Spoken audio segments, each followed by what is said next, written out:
In this video, I'm gonna share with you how to add levels to Fibonacci retracement on NinjaTrader. So just follow me and follow the steps. It's so easy and simple. So first of all, open NinjaTrader and let's add a Fibonacci. So click on this pen and we have here Fibonacci retracement. Let's add it here. Now let's say I want to add 23.6% level here. Okay, so all you have to do is click on it one time like this, right click, then click on properties, scroll down until the end and you will see here levels. Click on edit price levels and you will see here add. Click on it, choose this one and go to value percent and add the value you want. It can be 88.6%, 150%, any level.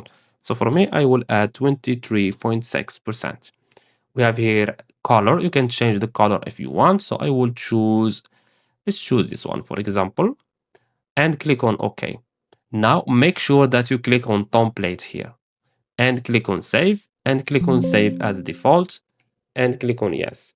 Now click on apply and click on OK. As you can see, this is our new level. So let's add a new Fibonacci.